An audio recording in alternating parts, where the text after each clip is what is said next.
NTA International, reaching the corners of the earth.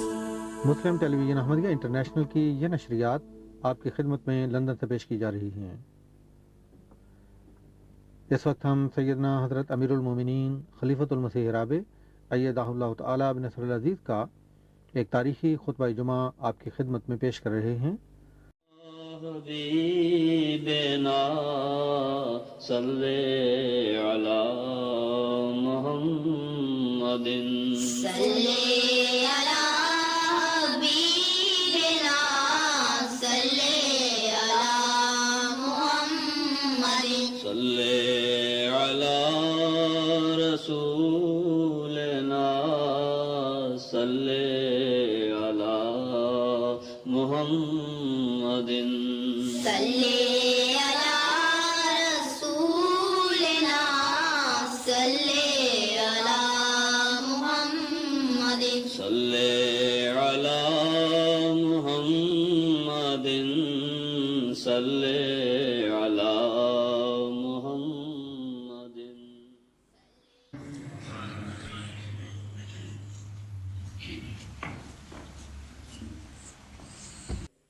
السلام علیکم ورحمۃ اللہ۔ اذان دے دیں۔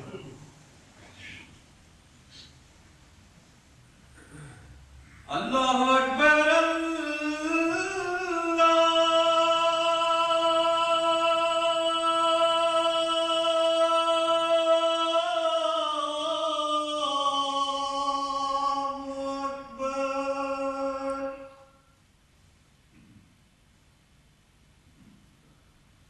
اللہ اکبر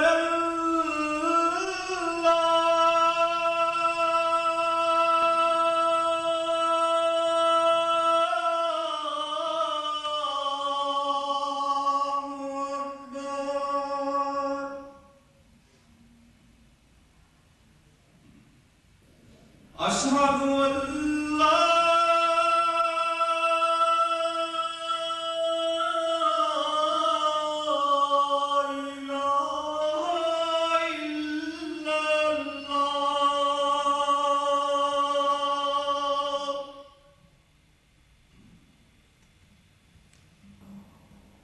اشہد ان لا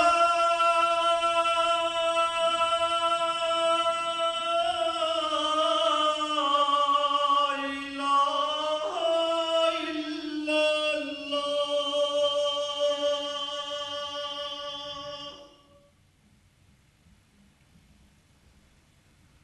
اشہد ان محمد رسول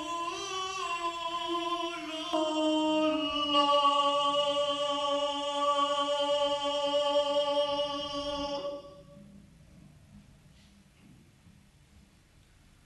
اشہد ان محمد رسول اللہ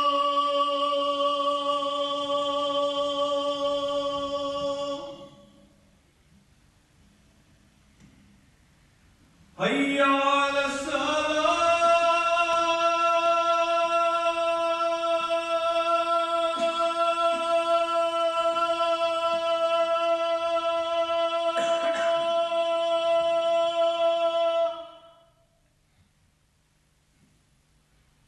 حی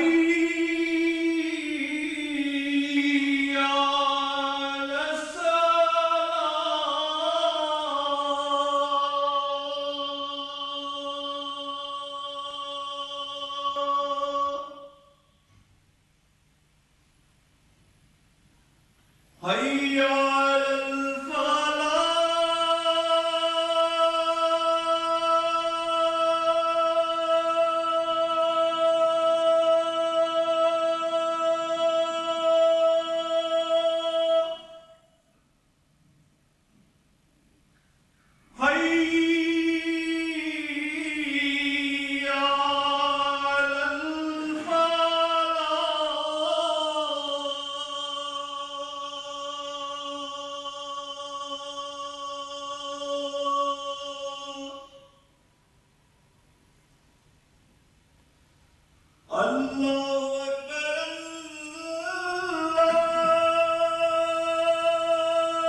أشهد أن لا إله إلا الله وحده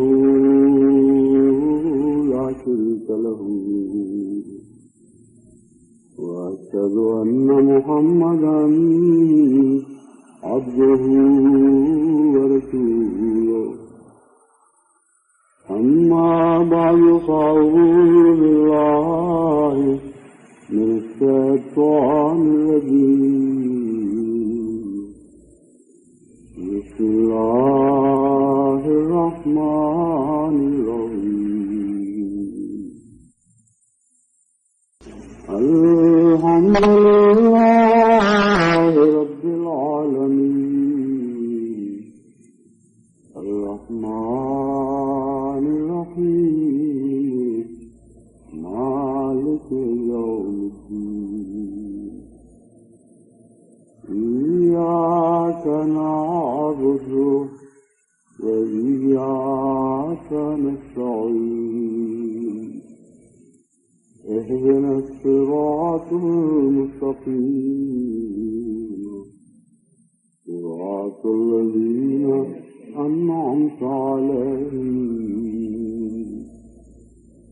غير المغضوب عليهم ولا الضالين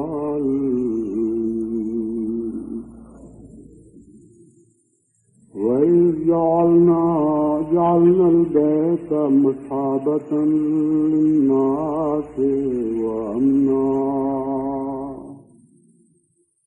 واتخذوا من مقام إبراهيم مصلى وعهدنا إلى إبراهيم وإسماعيل أن طهر بيتي للطائفين والعاكفين والركع السجود. البقرہ آیت 126. یہ آیت جس کا میں نے آج انتخاب کیا ہے اس کا ترجمہ یہ ہے کہ وہ وقت یاد کر یا وہ ایک بہت ہی اہم وقت تھا جب ہم نے بیت اللہ کو بڑی نو انسان سے آنے کی جگہ ٹھہرایا، دور دور سے چل کر آنا اور اپنا مقصود بیت اللہ کو بنانا یہ قرار دیا، وہ امنا اور اس جگہ کو امن کی جگہ قرار دیا. واتخذوا من مقام ابراہیم مصلی، اور ابراہیم کے مقام پر اپنی نمازوں کی جگہ بناؤ.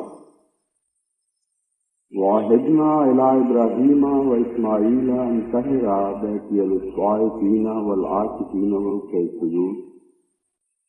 اور ہم نے ابراہیم اور اسماعیل سے یہ عہد لیا کہ وہ میرے گھر کو دونوں مل کر پاک رکھیں گے تاکہ دور سے آنے والے طواف کی خاطر آئیں یا وہاں مسجد میں اعتکاف کی خاطر آئیں یا رکوع و سجود کی خاطر آئیں، ان کو میرے گھر میں پاکیزگی کے سوا کچھ اور دکھائی نہ دے. یہ تصویری ترجمہ ہے اس آیت کا. سب سے پہلے تو میں واتخذوا من مقام ابراہیم مصلی کے متعلق کچھ کہنا چاہتا ہوں. خانہ کعبہ کے پاس ایک مقام ابراہیم ہے جہاں حضرت ابراہیم علیہ السلام عبادت کیا کرتے تھے. بس اس آیت کا عمومی مفہوم یہی لیا جاتا ہے اور اسی مفہوم پر اتفاق کی جاتی ہے کہ جب بھی حج پر لوگ پہنچیں اس مقام پر نماز پڑھنے کی کوشش کیا کریں جہاں حضرت ابراہیم علیہ السلام نے نمازیں پڑھی. اس مفہوم کے درست ہونے سے کوئی انکار نہیں، لیکن اس میں اس سے بہت اعلیٰ درجہ کا مفہوم بھی، اس میں اس سے ایک بہت اعلیٰ درجہ کا مفہوم بھی شامل ہے، جس کا تعلق تمام بنی نوع انسان سے ہے، جہاں بھی وہ خدا واحد کی پرستش کرتے ہوں، جہاں بھی وہ نمازیں پڑھتے ہوں، وہ اس آیت کے ارشاد کی تعمیر کرنے کے اہل ہیں۔ اہل جب میں کہتا ہوں تو مراد ہے ان کی طاقت میں ہے کہ اس کی تعمیر کی کوشش کرے۔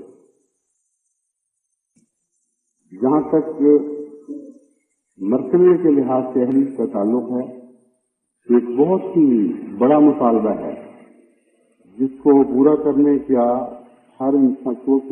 کی ہر انسان مقدرت نہیں رکھتا۔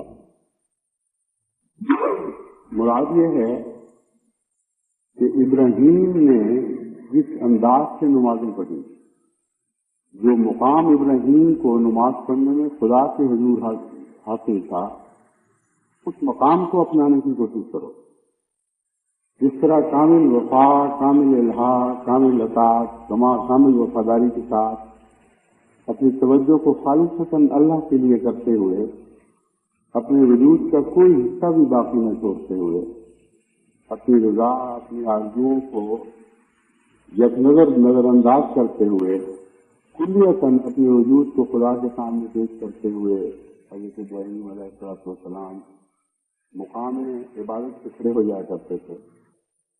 اس کو نمونہ پکڑو، وہ مقام حاصل کرنے کی کوشش کرو عبادت۔ وَعَهِدْنَا إِلَىٰ إِبْرَاهِيمَ وَإِسْمَاعِيلَ، اور ابراہیم اور اسماعیل دونوں سے ہم نے یہ عہد لیا کہ میرے گھر کو آنے والوں، طواف کرنے والوں، اعتکاف کرنے والوں، رکوع کرنے والے اور سجود کرنے والوں کے لیے پاک رکھو گے۔ جو دوسرا پہلو ہے یہ بہت ہی اہمیت کا حامل ہے اور تمام بنی نوع انسان کے لیے اہمیت کا حامل ہے۔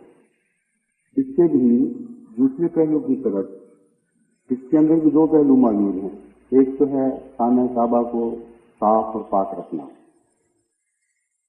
اور دوسرا ہے جو تمام بنی نوع انسان سے تعلق رکھتا ہے، اور ان سب کو ایک صفائی اور پاکیزگی کی تعلیم دی گئی ہے۔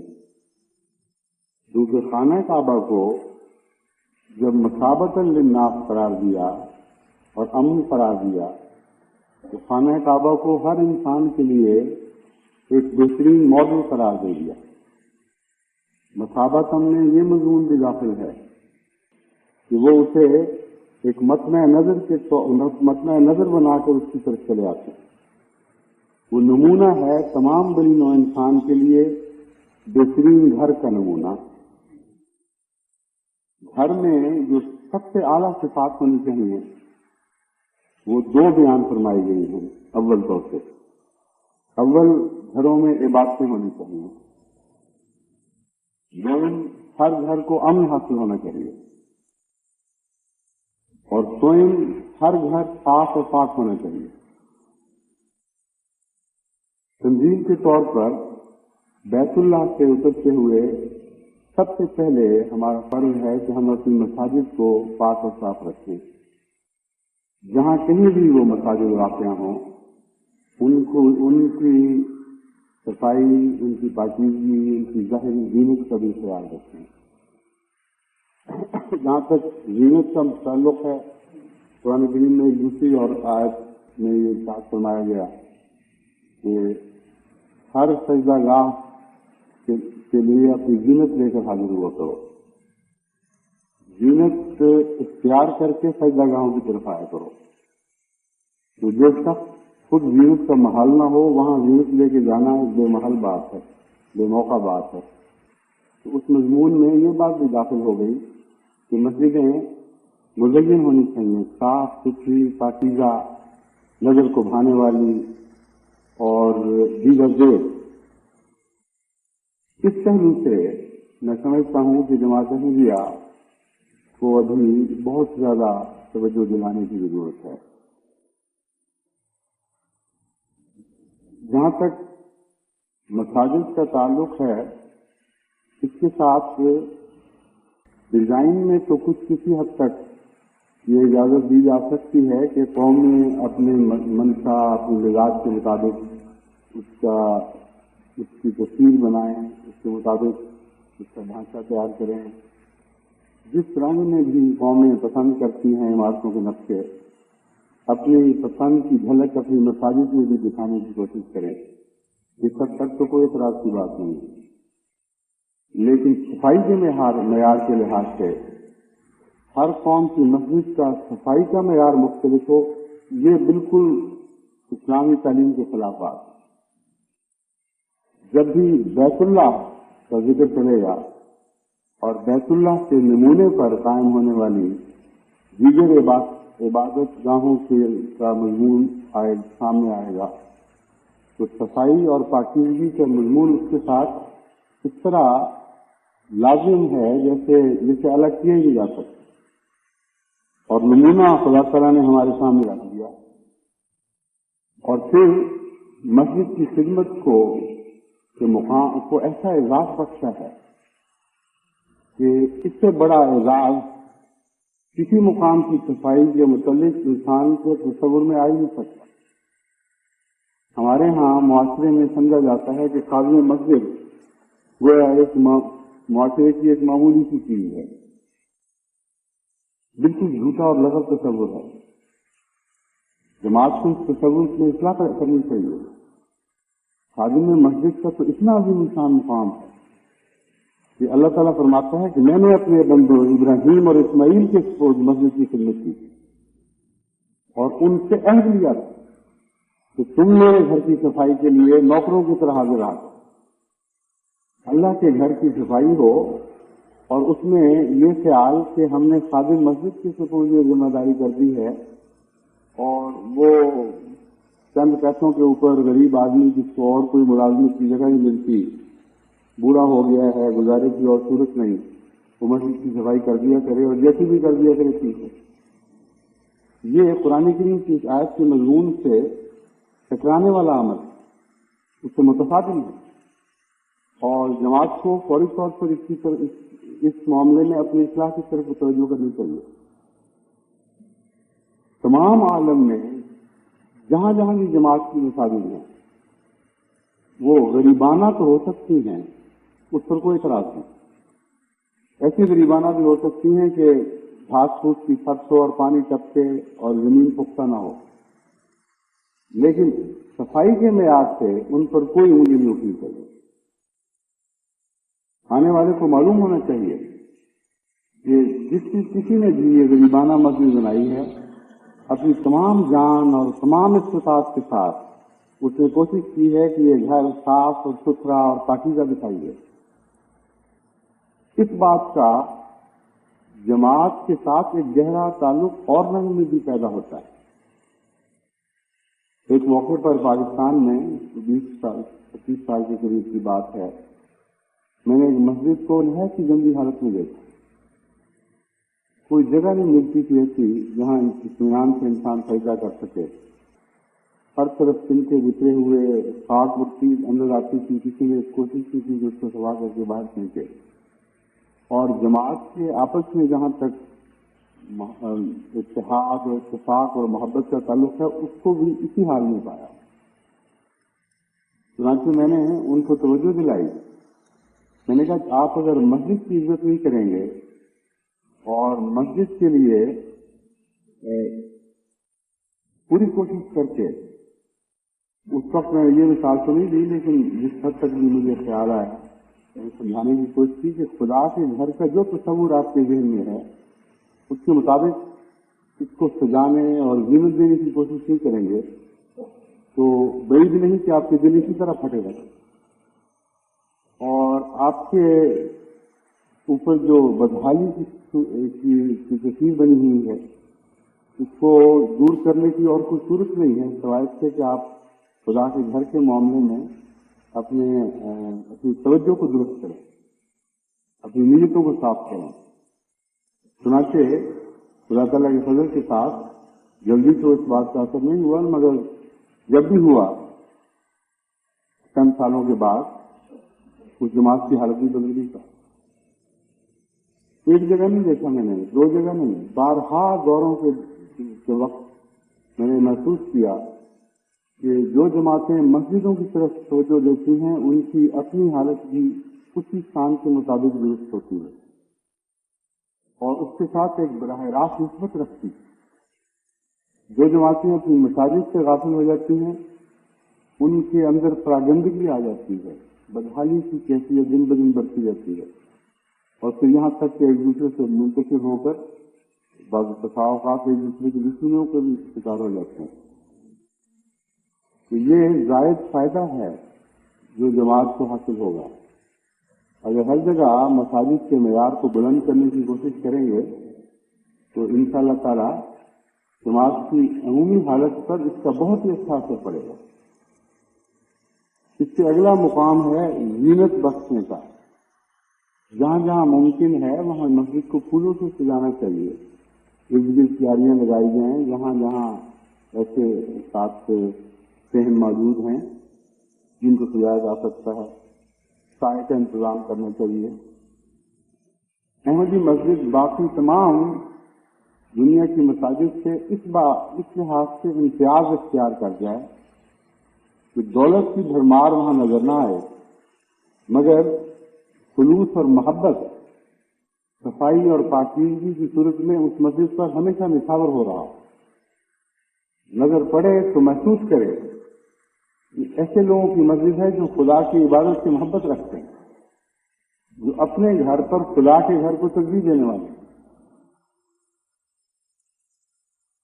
اس کے برعکس ایک ایسی بھیانک شکل اور بھی نظر آتی ہے کہ اپنے گھر سجانے والوں کی مسجدیں بھی برے حال میں ہوتی ہیں۔ بعض ایسے علاقے ہیں جہاں گھروں کی طرف بڑی توجہ دی جاتی ہے، سبن اور فطرتاً ان کو شوق ہے کہ گھر اچھے رکھے جائیں، لیکن اس کے باوجود مسجد کی حالت زبوں ہوتی ہے۔ اس کو اندر جائے انسان تو محسوس ہوتا ہے کہ اس میں تاریخی کا سایہ ہے، اندر جا کے اور اطمینان سے بیٹھنے کا لطف نہیں آتا۔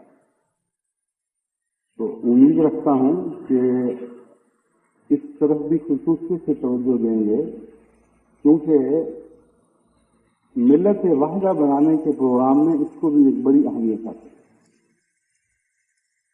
ہم اس صدی کے بہت قریب پہنچ گئے ہیں جہاں بڑے نیک عزم لے کر ہم داخل ہونے والے ہیں۔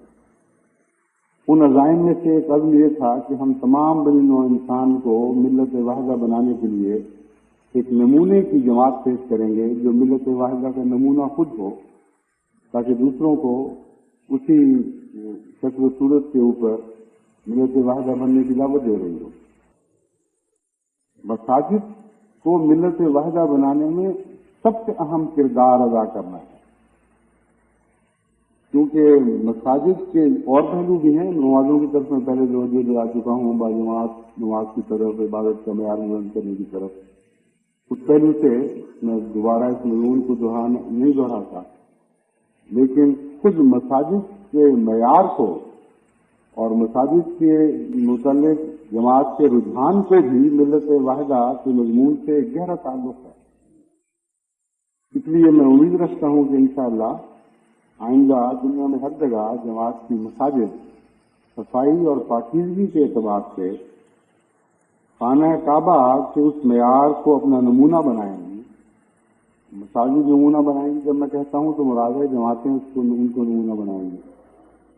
تو ہماری مساجد بھی انشاءاللہ آئندہ خانہ کعبہ کے اس معیار کے نمونے پر پورا اترنے کی کوشش کریں گی جس کا اظہار اس آیت میں فرمایا گیا ہے۔ اور دوسرا پہلو میں دوبارہ یاد کراؤں کہ مسجد کی خدمت کے اعزاز کو ہم نے قائم کرنا ہے۔ بہت سی ایسی مساجد دنیا میں ہیں جن میں کروڑوں اربوں روپیہ خرچ کیا گیا ہے اور بڑے بڑے خادم مسجد وہاں ہمارا وقت مستعد رہتے ہیں کہ مسجد کے کونے کونے کو صاف اور ستھرا رکھیں۔ جماعت احمدیہ کی مساجد میں جو امتیاز ہونا چاہیے وہ یہ کہ دنیا کے لحاظ سے جو اونچے مرتبے پر فائز کیے گئے ہیں ان کو رزق میں فضیلت دی گئی ہے۔ دیگر عزتوں کے لحاظ سے جن کو اپنے دوسرے بھائیوں پر ایک اعزاز بخشا گیا ہے، وہ مسجدوں کی صفائی میں ذاتی حصہ لینے کی کوشش کریں اور اس بات کو خاندان اپنا اعزاز سمجھیں کہ وہ وقت کرتے ہوں کہ آج کا دن ہمیں دیا جائے تاکہ ہم اس مسجد کی صفائی کریں، اور بڑے اور چھوٹے کی تفریق اس معاملے میں نہ ہو، بلکہ وہی بڑا ہوگا خدا کے نزدیک جو حضرت ابراہیم اور حضرت اسماعیل علیہ السلام کی سنت کو زندہ کرنے کی کوشش کر رہا ہو۔ چنانچہ اس آیت کا وہ بھی ایک رنگ میں مصداق بن جائے گا۔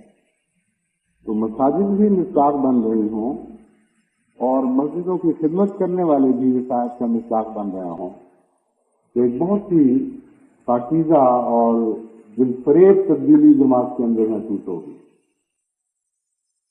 اس کا تیسرا پہلو ایک اور ہے کہ جب خدا کے گھروں کا ایک نمونہ ہمارے سامنے رکھا گیا تو ہمارے گھر بھی تو اسی نمونے کے مطابق صاف ستھرے اور پاکیزہ ہونے چاہیے اور ہمارے اندر صفائی کی عادت پیدا ہونی چاہیے۔ اس لحاظ سے بھی میں سمجھتا ہوں کہ ساری دنیا میں ابھی جماعت کی تربیت کی بہت ضرورت ہے۔ عمومی جائزے سے یہ معلوم ہوتا ہے کہ صفائی ایک قومی خلق بن گئی ہے اور دینی خلق نہیں ہے۔ پاکستان کے احمدی کی صفائی کا معیار علاقے سے مختلف ہوتا چلا جاتا ہے۔ ہندوستان کے احمدی کے گھروں کی صفائی یا پاکیزگی کا معیار بھی علاقے میں مختلف ہوتا چلا جاتا ہے۔ یورپ کے احمدیوں کا معیار اپنے علاقے سے مناسبت رکھتا ہے، امریکہ کے احمدیوں کا معیار اپنے علاقے سے مناسبت رکھتا ہے، بنگلہ دیش کے احمدیوں کا معیار اپنے علاقے سے مناسبت رکھتا ہے۔ حالانکہ اسلام نے صفائی کو دین کے ساتھ وابستہ کیا ہے اور یہ ہو ہی نہیں سکتا کہ صحیح معنوں میں کوئی انسان دین کو سمجھتا ہو اور دین کے لحاظ سے اپنی ذمہ داریوں کو سمجھتا ہو تو وہ صفائی کو اپنے دینی عوامل کا حصہ نہ بنائے۔ بس جب ہم صفائی کی بات کرتے ہیں تو یہ کہنا درست نہیں ہے کہ ہمارے یورپ میں بسنے والے احمدی بڑے اچھے اور صاف ستھرے ہیں، امریکہ میں بسنے والے صاف ستھرے ہیں، کیونکہ وہ اگر صاف ستھرے ہیں تو ان کو یہ صفائی احمدیت یعنی حقیقی اسلام سے نہیں ملی بلکہ اپنی عادات کے نتیجے میں ملی ہے، اور جو صفائی ملی ہے اس میں بھی بڑی خامیاں ہیں، کیونکہ قومی صفائی کے تصور دینی صفائی کے تصور سے پوری طرح مطابقت نہیں کھا جاتے۔ ہمارے ہاں جو پاکی ناپاکی کا ایک مضمون ہے وہ ان قوموں کی صفائی میں داخل نہیں ہے۔ نہایت گندی اور غلیظ چیزیں بھی بعض گھروں میں آپ کو دکھائی دیں گی اور اس کے باوجود وہ گھر صاف ستھرے ہیں۔ شیشوں کی طرح چمکتے ہوئے گھروں میں کئی قسم کی گندگیاں بھی نظر آتی ہیں لیکن ان کی ان کو پرواہ نہیں ہے۔ تو جب ہم اسلام کے نقطۂ نگاہ سے صفائی کی بات کرتے ہیں تو مراد ہے وہ صفائی کا تصور جو قرآن میں پیش فرمایا، جو حضرت محمد مصطفیٰ صلی اللہ علیہ وسلم نے فرمایا، اور آپ نے اسے دین کا حصہ بنا دیا ہے۔ چنانچہ ابو مالک الاشعری سے رضی اللہ تعالیٰ عنہ سے روایت ہے، انہوں نے کہا قال رسول اللہ صلی اللہ علیہ وسلم الطہور شطر الایمان، مسلم کتاب الطہارہ، کہ ابو مالک الاشعری روایت کرتے ہیں کہ حضرت محمد مصطفیٰ صلی اللہ علیہ وسلم نے فرمایا کہ پاکیزگی ایمان کا ایک حصہ ہے، اس سے ایمان سے الگ قرار نہیں دیا جا سکتا، اسے ایمان سے الگ قرار نہیں دیا جا سکتا۔ اس پہلو سے احمدی کے گھر کی صفائی بھی اس کے ایمان ان فرائض میں داخل ہو جاتی ہے جو ایمان میں اس فرائض کی، اور تمام دنیا کے احمدی کے گھر کی صفائی اسلام سے حاصل کردہ تعلیم کے مطابق ہونی چاہیے، جس کا مطلب یہ ہے کہ گھروں کی صفائی بھی امت واحدہ پیدا کرنے میں بہت حد تک ممد اور معاون ثابت ہو سکتی ہے۔ اگر اس تعلیم پر تمام احمدی دین کا حصہ سمجھتے ہوئے عمل کریں تو ساری دنیا میں خواہ غریب گھر ہوں یا امیر گھر ہوں، غریب ملکوں کے گھر ہوں یا امیر ملکوں کے گھر ہوں، وہاں صفائی کا وہ معیار ضرور قائم ہو سکتا ہے جو اسلام نے عائد کیا، کیونکہ اسلام نے جو بھی صفائی ضروری قرار دی اس پر پیسہ نہیں لگتا، اس پر توجہ درکار ہوتی۔ ایک صفائی والے مزاج کی ضرورت ہے، غیر معمولی یا معمولی بھی خرچ کی ضرورت نہیں، ادنا سے ادنا غریب انسان یعنی مالی نقطۂ نگاہ سے جسے ہم ادنا کہہ سکتے ہیں، اور اعلیٰ سے اعلیٰ امیر ترین انسان بھی اسلامی صفائی کی تعلیم میں برابر ہو سکتے ہیں۔ یہ بھی اسلامی مساوات کا ایک عجیب حصہ ہے۔ بس حضرت اقدس محمد مصطفیٰ صلی اللہ علیہ وسلم نے جو صفائی کی تعلیم دی اس کو ہمارے گھروں میں بھی منعکس ہونا چاہیے۔ ہاں حضرت صلی اللہ علیہ وسلم نے اس مضمون کو بھی خوب کھول دیا ہے کہ صاف ستھرا رہنا، دیگر زیب لباس اختیار کرنا اور عموماً اچھا لذیذ انسان بن کر معاشرے میں ظاہر ہونا، اس کا براہ راست کبر سے تعلق نہیں ہے۔ کبر کا مضمون اور ہے اور صفائی کا مضمون اور ہے۔ اچھے کپڑے پہننا کبر کی نشانی نہیں ہے۔ چنانچہ ایک موقع پر حضرت عبداللہ بن مسعود روایت کرتے ہیں کہ حضرت صلی اللہ علیہ وسلم نے فرمایا، وہ شخص جنت میں داخل نہیں ہوگا جس کے دل میں ذرہ برابر بھی کبر پایا جاتا ہو۔ سننے والوں میں سے ایک کے دل میں یہ خوف پیدا ہوا کہ بعض لوگ اچھے کپڑے پہن کر نکلتے ہیں، سج دھج کر باہر آتے ہیں، یہ تو نہیں کہ نعوذ باللہ وہ بھی جہنم میں چلے جائیں گے کیونکہ وہ اچھے کپڑے پہنتے ہیں اور ان کے دوسرے بھائیوں سے نمایاں دکھائی دیتے ہیں۔ چنانچہ انہوں نے موجود طور پر یہ سوال کیا اور عرض کیا کہ یا رسول اللہ، انسان چاہتا ہے کہ اس کا کپڑا اچھا ہو، اس کا جوتا اچھا ہو۔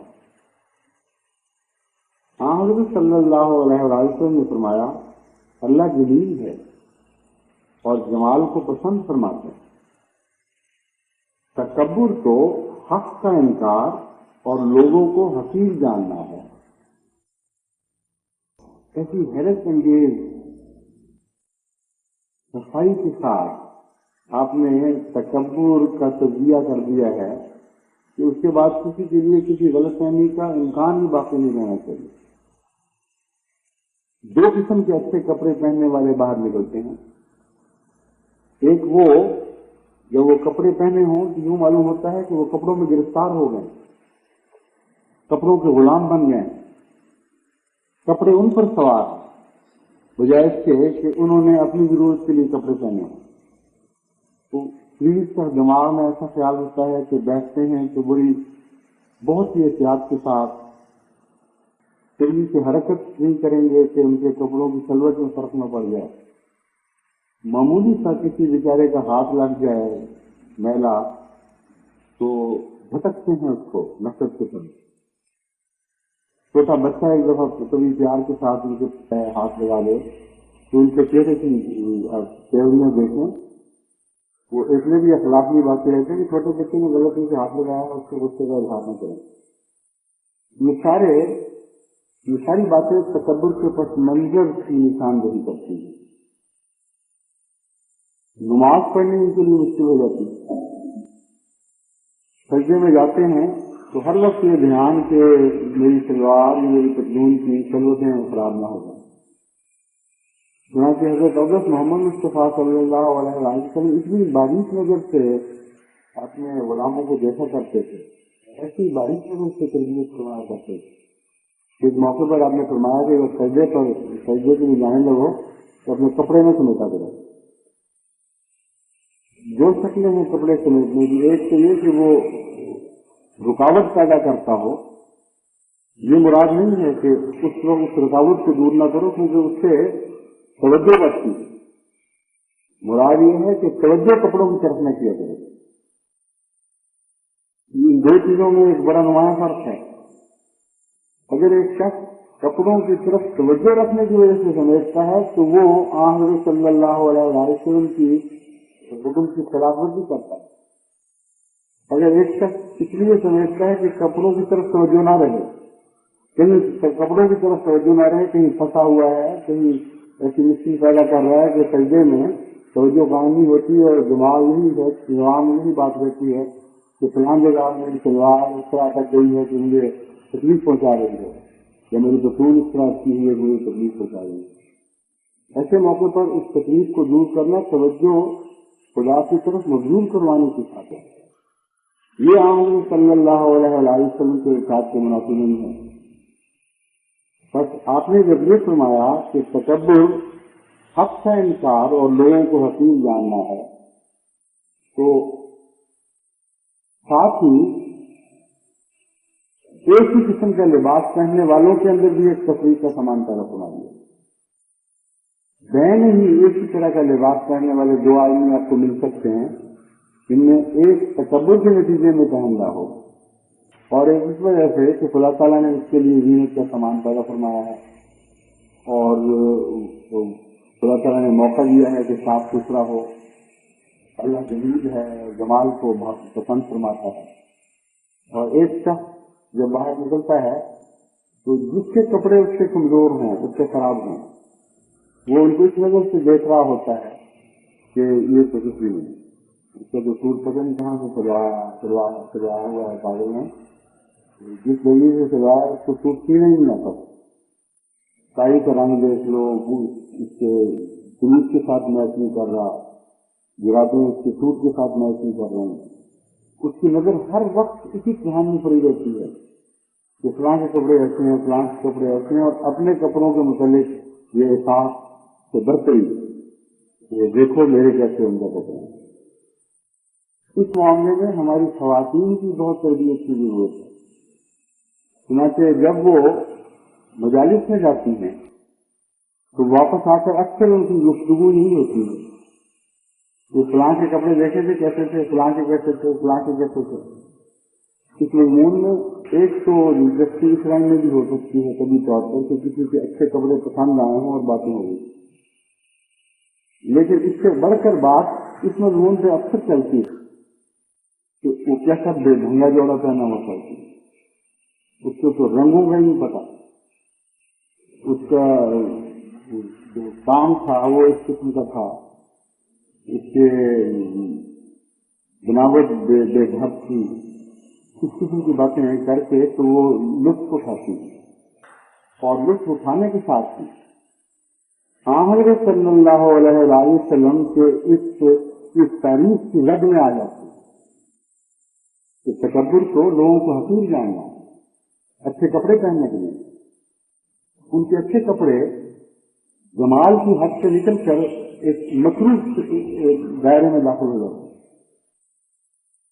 وہ جس طرح خدا کے بندوں کو تحقیر سے دیکھ رہے ہوتے ہیں ایسے لوگ اپنے اچھے کپڑوں کی وجہ سے, ان کے کپڑوں پر خدا کی تحقیر کی نظر پڑ رہی ہوتی ہے.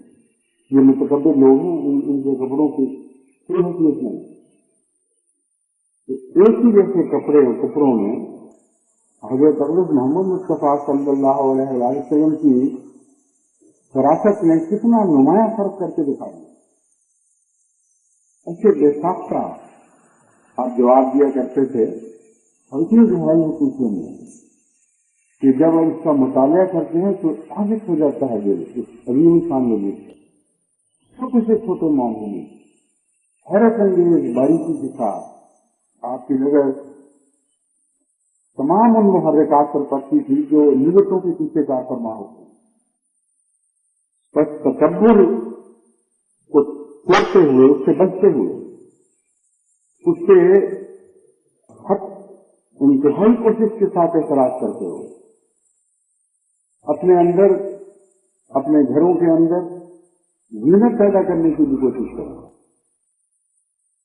اور زینت آپ کی صفائی کی اس طرح حفاظت کرے گی جس طرح نوافل فرائض کی حفاظت کرتے ہیں۔ جن لوگوں کو زینت کی عادت ہو جاتی ہے وہ صفائی کے ادنا معیار پر نسبتاً زیادہ آسانی کے ساتھ پورا ہوتا ہے، کیونکہ زینت صفائی سے آگے ایک نقلی قدم ہے۔ جتنا زیادہ آپ زینت کی طرف توجہ کریں گے ان شرائط کے ساتھ جو میں نے بیان کی، اتنا ہی صفائی خود بخود اور صفائی کا معیار خود بخود اونچا ہوتا چلا جائے گا۔ بس گھروں میں صفائی پیدا کرنا، اپنے جسم میں صفائی پیدا کرنا، اور حسن مقدور کوشش کرنا کہ ان میں زینت پیدا ہو، اور زینت بھی بہت کسی غیر معمولی خط کو نہیں چاہتی۔ ہر انسان اپنے حالات کے مطابق ذرا سی بھی کوشش کرے کہ زینت کا کوئی نہ کوئی رنگ اختیار کر سکے۔ میں نے دیکھا ہے غریب قوموں میں بھی بعضوں میں جہاں زینت کی طرف توجہ ہے وہ دفاعی ایسی صاف ستھری کرتی ہیں، میں نے ان کی عورتیں کہ ان کے گھر سجے ہوئے نظر آتے ہیں۔ ایسے دیہات غریب دیکھے ہیں میں نے جہاں مزاج میں زینت پائی جاتی ہے، ان کے کھلیان بھی سجے ہوئے ہوتے ہیں، ان کے گھروں کے تین صاف ستھرے اور پاکیزہ، اور ان کے گوبر اور مٹی سے کی ہوئی لپائی کا معیار ہی ایسا اچھا ہوتا ہے کہ انسان کھڑے ہو کر دیکھتا ہے اور لذت محسوس کرتی ہے۔ تو زینت بھی غربت میں اختیار کی جا سکتی ہے، مزاج میں زینت کی صلاحیت ہونی چاہیے۔ بس حضرت صلی اللہ علیہ وسلم کے ارشادات کی وسطی میں تمام دنیا کی جماعتوں کو اول اپنے بیوت کا معیار بہت بلند کرنا چاہیے۔ سب سے زیادہ توجہ کا مرکز اللہ کا گھر ہونا چاہیے، کسی محلے میں ہو، کسی شہر میں، اور ساری جماعت کو اس کو صاف پاکیزہ رکھنے میں اور اسے زینت بخشنے میں حصہ لینے کی اس طرح کوشش کرنی چاہیے کہ اگر حصہ ملے تو اپنا اعزاز سمجھے، اگر حصہ نہ ملے تو محرومی سمجھے۔ اسی طرح اپنے گھروں کو بھی خدا کے گھروں کے نمونے کے مطابق بنانے کی کوشش کرنی چاہیے، تاکہ لوگ جو باہر سے آئیں گے اور آنے والے ہیں فطرت کے ساتھ، جب بھی وہ احمدی گھروں میں داخل ہوں تو ان کو محسوس ہو کہ یہ اسلامی گھر ہے، اور ہر دنیا کے احمدی گھر میں ایک قدر مشترک پائی جائے، یعنی پاکیزگی، صفائی، زینت۔ بعض قوموں میں واقعتاً یہ کسی رنگ میں اس مضمون کو سمجھا گیا ہے اور گھروں کی طرف کسی طرح توجہ دی جاتی ہے، لیکن مشرقی قوموں میں اکثر اس طرح توجہ نہیں ہے۔ میری ملاقات سوئٹزرلینڈ کے دورے پر ایک بوسنیا کے مسلمان سے ہوئی اور ان کے گھر جانے کا موقع ملا۔ بس جواب ہوں کہ مجھے بے انتہا محبت کے اظہار کیا، اور عملاً ابھی بیت تو نہیں کی لیکن ہر پہلو سے اپنے نظریات میں، اپنے مزاج میں، اپنے رجحان میں رنگی ہو چکے ہیں۔ جب میں دورے سے واپس آیا تو ولد الجاج سے ملے اور بڑی معذرتوں کے بعد انہوں نے کہا کہ میں ہر طرح سے ان سے مل کر خوش ہوں، راضی ہوں، ہر بات سے اتفاق ہوں، لیکن ایک مجھے چھوٹا سا شکوہ ہے، مجھے بھی سمجھ نہیں آتی کہ یہ کیوں ہوا ایسا واقعہ۔ انہوں نے کہا بات کیا ہے؟ انہوں نے کہا بات یہ ہے کہ جب وہ میرے گھر آئے تھے تو بوٹ اتارے بغیر گھر میں داخل ہو گئے۔ انہوں نے کہا یہ کا بات ہے، یہ سارا یہی ہوتا ہے یہاں ہے، آپ کے یہاں یہی ہوتا ہے؟ اسلام نے تو گھروں کی صفائی کا ایسا معیار مقرر کیا ہے کہ ہمارے بوسنیا میں تو کوئی شخص نہیں جو مسلمان ہو بوٹوں سمیت گھروں میں داخل نہیں، اور وجہ یہ ہے کہ ہم سمجھتے ہیں کہ گھر کا چپا چپا ایسا ہونا چاہیے جہاں سجدہ کیا جا سکتا ہو خدا، اور بہت سے برے حال تک وہ لوگ پہنچ گئے، لیکن اس معیار کو آج بھی انہوں نے قائم رکھا ہوا۔ اس فٹنس میں میرا دل اچھا کر رہا تھا، میں نے ان سے کہا کہ آج سب جگہ ہمارے یہاں یہی رواج بن جائیں کہ ایسے گھر پاکیزہ رکھے جائیں کہ گویا اس کے چپے چپے پر سجدہ ہو سکے، لیکن یہ معیار حاصل کرنا بہت مشکل کام ہے، اور بینی گھر کے ہر حصے کو ایسا بنانا ہم پر فرض نہیں، کیونکہ قرآن کریم اور احادیث سے پتہ چلتا ہے کہ گھر کے بعض حصوں کو وقف کرنے کے لیے ہاں حضرت صلی اللہ علیہ وسلم نے تو بہت کھل کر بیان فرمایا، بار بار وضاحت سے فرمایا کہ گھروں میں ایک ایسا حجرہ ہونا چاہیے، ایک ایسی الگ جگہ ہونی چاہیے جہاں جا کے تم باتیں کرو اور خدا کی طرف توکل اختیار کرو۔ بچے ہوتے ہیں، بچوں کی عادتیں مختلف، اور پھر کام بھی ہمارے یہاں بہت ہوتے ہیں۔ اس کے علاوہ بعض گھروں میں ماشاءاللہ 7-8 بچے پیدا ہو جاتے ہیں، اب اس طرح وہ عورت کرنے لگتے ہیں کاموں جو گھر کا معیار بلند رکھتے، لیکن بہرحال جو رکھ سکتے ہیں انہوں نے کمال کر دیا، اس میں کوئی فرق نہیں۔ قابل تعریف ہیں وہ لوگ جنہوں نے صفائی کے معیار کو اس انتہا تک پہنچا دیا کہ ان کے گھروں میں ہر کٹے پر سجدہ ہو سکتا ہے، وہ مسجد بن گئی۔ جہاں ممکن ہے وہاں جماعت کے لیے بھی کوشش کرنی چاہیے، نقطۂ نظر بلند کر رہنا چاہیے۔ ایک اور بات گھروں کی صفائی کے سلسلے میں کہہ کر میں اس نیوز کو ختم کروں گا کہ گھروں کی صفائی عمومی عادات کی صفائی سے گہرا تعلق رکھتی ہے۔ جو لوگ گندے مزاج کے ہیں وہ گھر کیسے صاف رکھتے ہیں؟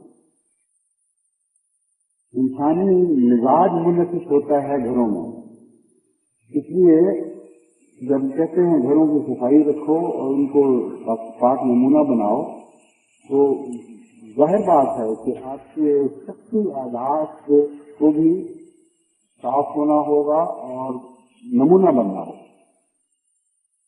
اپنے مزاج میں فیکٹری پیدا کریں، صاف اور ستھرا بدن ظاہر رکھنے کی عادت ڈالیں، اور جہاں تک ممکن ہے غریبانہ کپڑے بھی ہوں تو دھو کر بار بار دھو کر ان کو پہنا جائے۔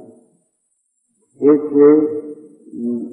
غریب گھر کے متعلق مجھے کسی نے بتایا، ہماری انتظام میں سے کسی نے اخبار میں، کہ وہ بہت غریبانہ ان کا گزارا تھا، لیکن اچھے وقتوں سے ان کے اندر یہ عادت چلی آ رہی تھی کہ انہوں نے آخر وقت تک بڑی عمدگی کے ساتھ قائم رکھا، اس کی حفاظت کی کہ جب بھی گھروں میں بچے واپس آتے تھے تو آتے ہی وہ کپڑے بدلتے تھے، دوسرے گھر کے کپڑے پہنتے تھے، اور روزانہ اپنے کپڑے دھوتے تھے خود، اور ان کو لٹکا کر سوکھنے کے لیے پھر وہ نہا کر پھر کھانا کھایا کرتے۔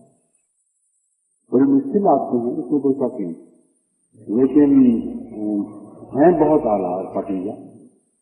جن لوگوں میں یہ عادتیں اختیار کی جا سکتی ہیں وہ بشک کریں، لیکن کم سے کم معیار سے نہیں گرنا۔ یہ تو ساری جماعت پر فرض ہے، دیکھنے میں صاف ہوں، بولنے میں ان کی صفائی ہو، ان کی عادات میں، ان کے مزاج میں صفائی ہو، گھر اچھے اور پاکیزہ ہوں۔ لیکن ایک آخری تنبیہ میں یوں کروں گا کہ گھروں کی صفائی کے نتیجے میں گلیاں نہ گند کریں، اس کا آپ کو حق نہیں ہے۔ یہ اچھی عادت کی بجائے ایک بری عادت کو مظہر بات ہے۔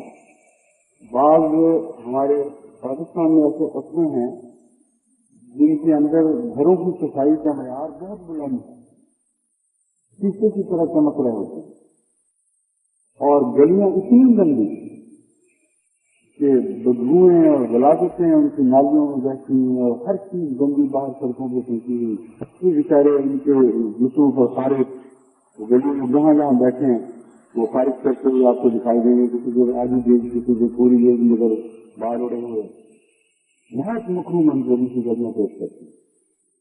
اس لیے بیماریاں بھی بہت زیادہ ہیں، مچھی بھی ہے، جنگ بھی ہے، لیکن قومی عادت ہے گھر صاف ہے، گھروں کو صرف صاف رکھتے ہیں، مانجتے ہیں، اپنا سوسائٹی کے چھوڑ کر دیا۔